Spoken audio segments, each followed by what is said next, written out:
Okay, next we have Richard Henwood.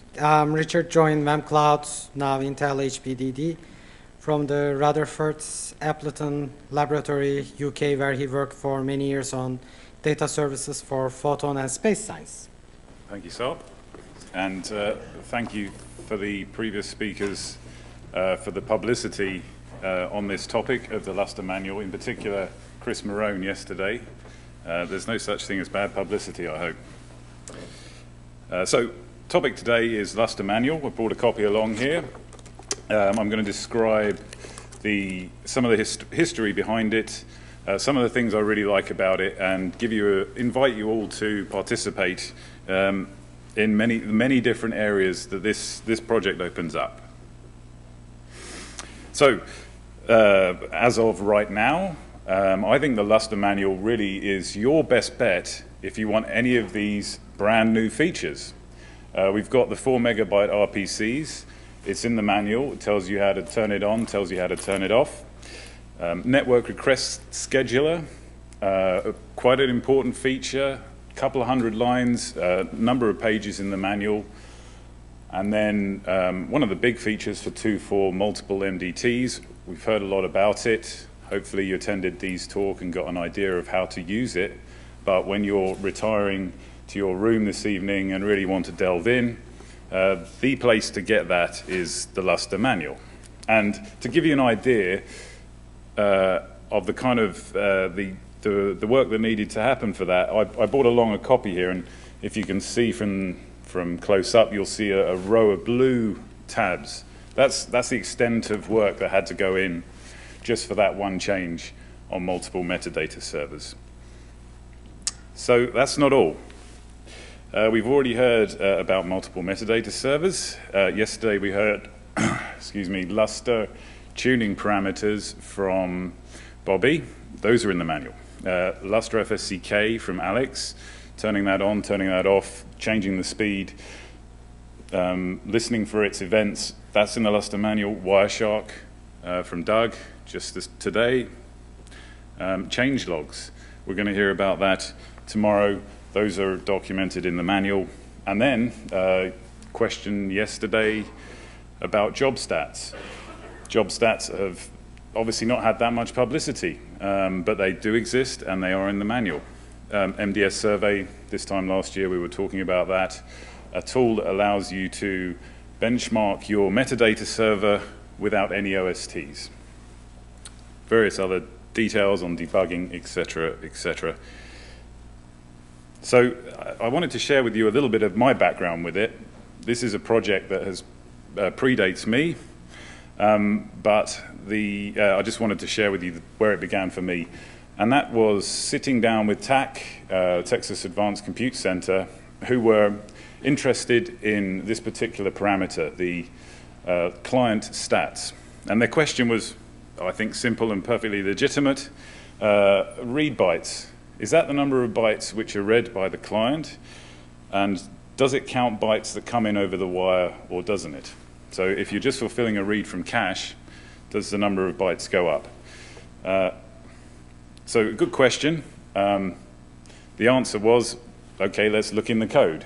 The code was looked at, and it was decided that read bytes measured the bytes over the wire, and not only that, TAC also discovered a bug, so they submitted a patch for the bug, but also didn't want to stop there. They didn't want other people to have to go through this burdensome activity of reading the code when a nice piece of documentation would suffice. So their approach, which I congratulate them for not, I do congratulate them for taking a sledgehammer to crack this tiny nut, because it's enabled us to repeatedly use that same sledgehammer.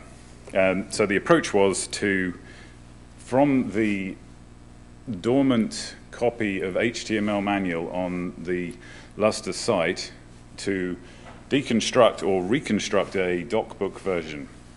And that's the version we have now, the version that's built for every change submitted.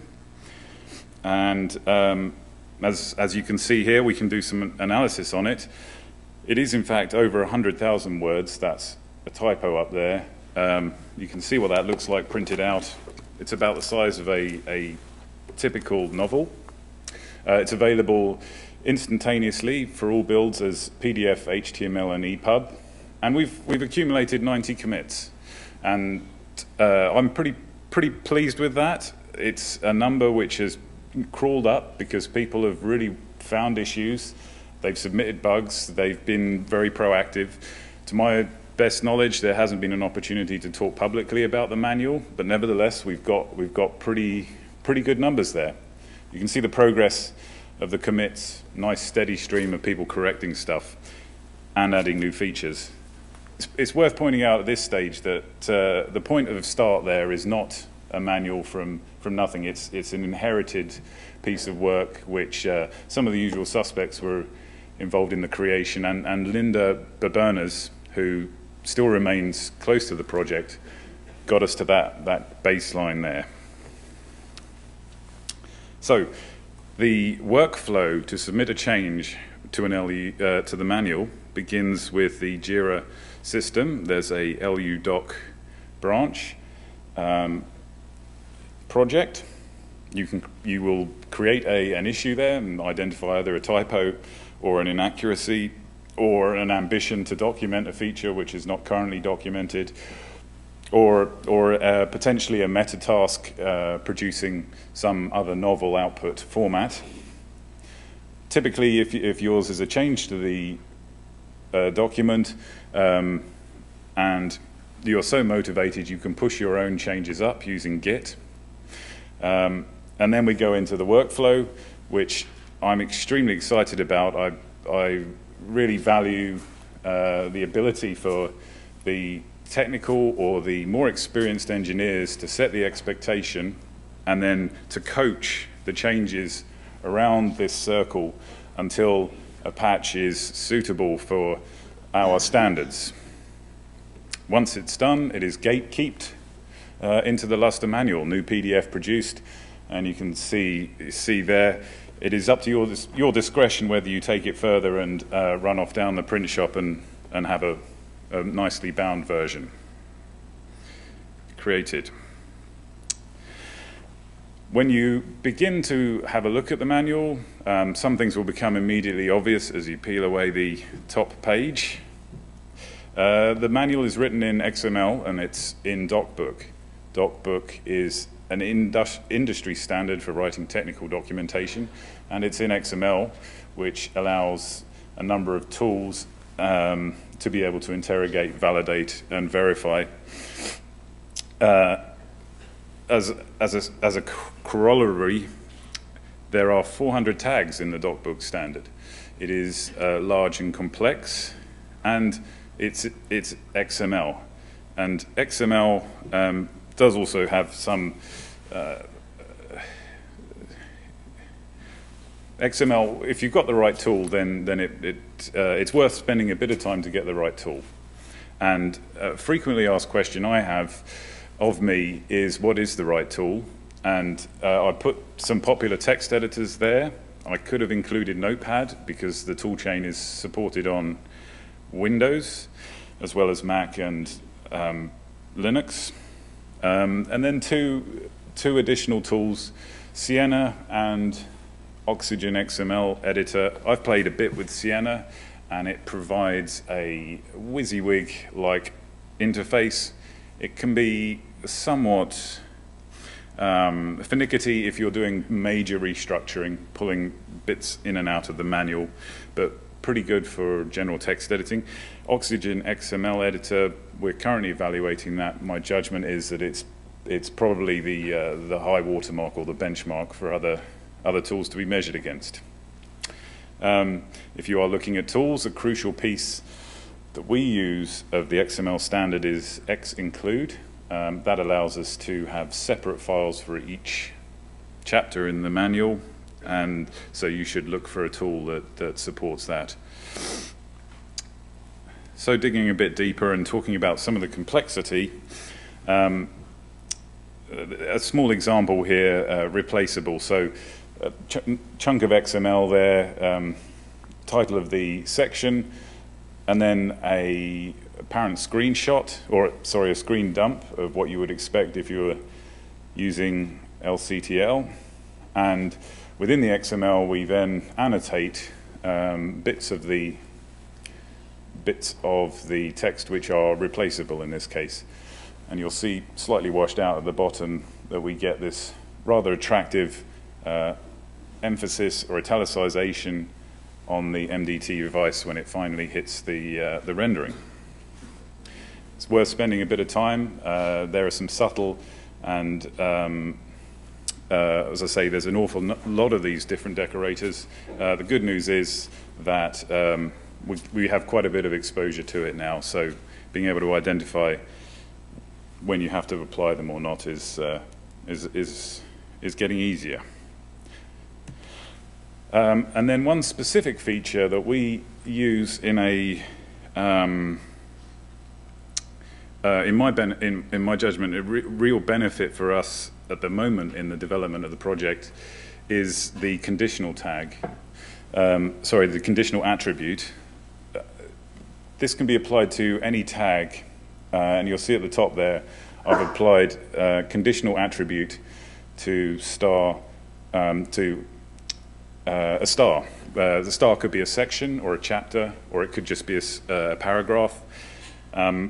It could be an example piece of code. What this does after rendering is decorate the rendered version with essentially a warning, or at least a caveat, to tell users this feature is only available in Lustre 2.3. The L2.4, there's discontinuity there. L2.4 would have told you this feature is only available in Lustre 2.4. As an aside, this is another feature which has been mentioned, binding CPU threads to partitions. If you want to know how to do that, it was discussed earlier by Liang. It's in the manual. So that's kind of the only slight variations that we have beyond a vanilla and generic DocBook workflow. Didn't really touch on it, but we review the tickets in the Jira system.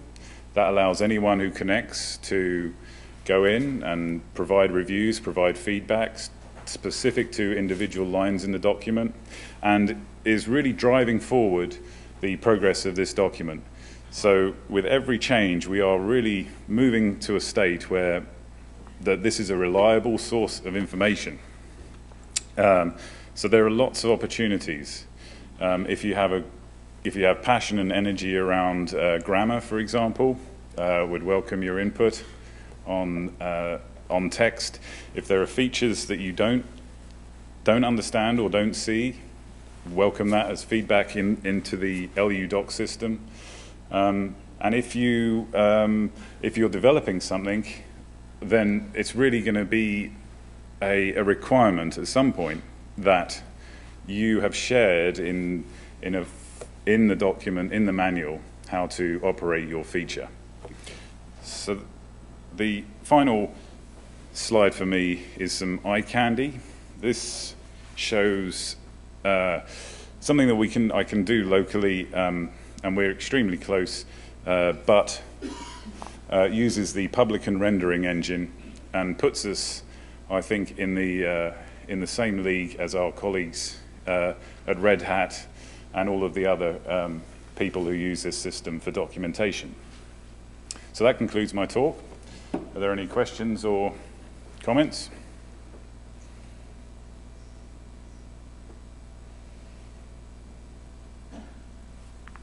Okay. All right. Oh, there's a question. Right now, this is posted at Intel. Is there a little thing you provided that I would like to see on OpenSFS somewhere? Is that a possibility? So the question is, it's hosted at Intel. You personally would like to see it hosted at OpenSFS? Or Lustre.org. So at the moment, the OpenSFS links back to this document that's built directly on our build servers. So The process by which we would distribute that is something which I've been chatting to Peter about. But whether we would take a snapshot or what that would look like is still undecided by me, or undecided full stop.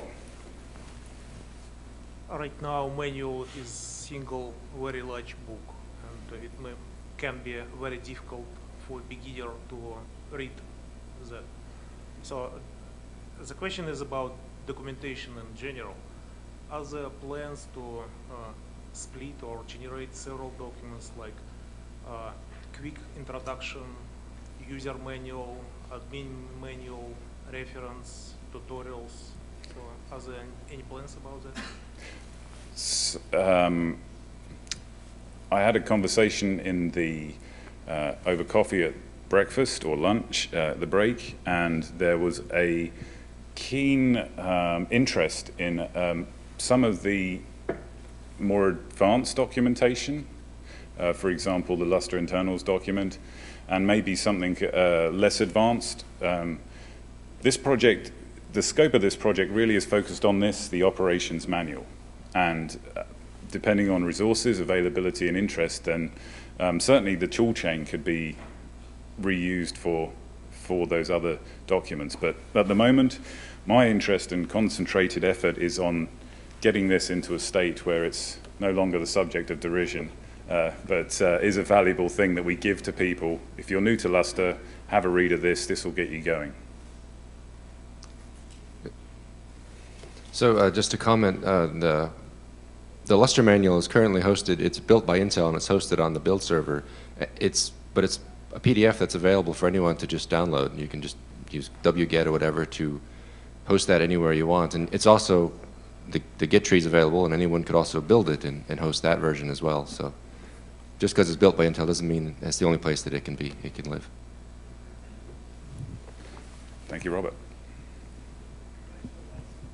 Right, and the reason you can do that, Robert, is because it is licensed under the Creative Commons 3.0. Have you considered making a branch tag structure to match the distributions of the Lustre code itself so that we can generate versions that include all bug fixes to the manual to match whatever version of software we're running? Yes, that's another frequently asked question. My personal judgment is that in order for us to move to a point where we are branching along with the manual, with the code, we should have our code, the document, in a state which is release ready. And my personal judgment is that we are not at that state yet. So in order to defer this decision, but nevertheless anticipate it at some point in the future, the conditional attributes that can be applied can be used to tease apart, for example, a version that only has up to 2-3 features, for example. Just a comment about the correctness or the accuracy of the manual. I think it would be wise of us to create commit collateral. So we should be adding the LUDoc tickets for any feature that goes into the code that necessitates a change in the manual. And then at least if you're looking at the source, you know where to go look at the documentation associated with the feature. Thank you, Corey. I did soft pedal on that issue a little bit, but it almost certainly will become, I believe, is going to become a requirement for features that need documentation to have documentation.